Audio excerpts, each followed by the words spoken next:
ৰাজ্যৰ আন প্ৰান্তৰ সমান্তৰালকৈ তেজপুৰতো শোণিতপুৰ জিলা বিজেপিৰ উদ্যোগত আজি আয়োজন কৰা হয় বীৰ চিলাৰায় দিৱস। এই উপলক্ষে তেজপুৰ চান্দমাৰীত আয়োজিত বীৰ চিলাৰায় দিৱসত ৰাষ্ট্ৰীয় কৃতি শিক্ষকৰ বঁটা প্ৰাপক বিশিষ্ট শিক্ষাবিদ থানেশ্বৰ শইকীয়া আৰু বিশিষ্ট চিকিৎসক ভোলা কোচক বিশেষভাৱে সম্বৰ্ধনা জনোৱা হয়। অনুষ্ঠানত বৰচলাৰ বিধায়ক গণেশ লিম্বু আৰু প্ৰাক্তন সাংসদ পল্লৱলোচন দাসেও অংশগ্ৰহণ কৰে।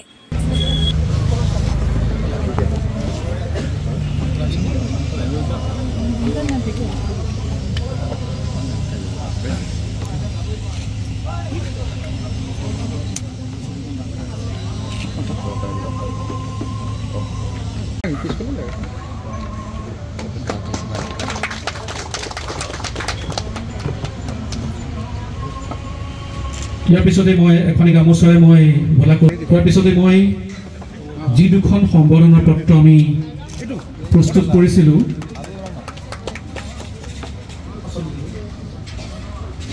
সেই সম্বৰ্ধনা পত্ৰ দুখন সন্মানীয় সভাপতি নেত্ৰ হাজৰিকা ডাঙৰীয়া নেত্ৰ কাশ্যপ ডাঙৰীয়া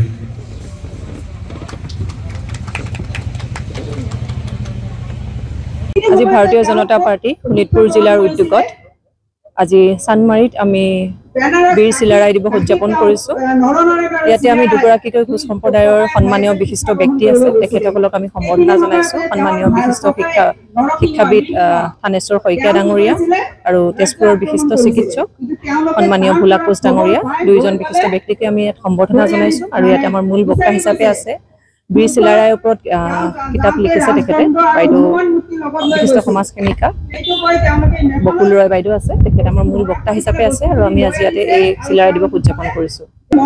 ভাৰতীয় জনতা পাৰ্টীয়ে আমি বিশ্বাস কৰোঁ যে আমাৰ যিসকল বীৰে আমাৰ সমাজ জীৱন আৰু আমাৰ ইতিহাস সমৃদ্ধ কৰি তুলিলে তেখেতসকলক যাতে আমি শ্ৰদ্ধা নিবেদন কৰিব পাৰোঁ আৰু আমাৰ দলৰ মাধ্যমেৰে আমি সমাজলৈ পুনৰবাৰ তেওঁলোকক যাতে স্মৰণ কৰিব পাৰোঁ।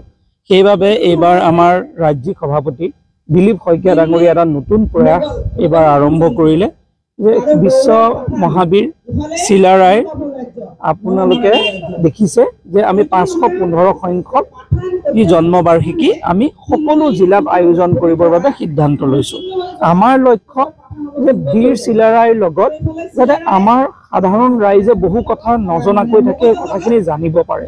কেতিয়াবা আমি দেখা পাওঁ যে কোচ ৰাজবংশী লোকসকলৰ ভিতৰতে সীমাবদ্ধ হৈ আছে।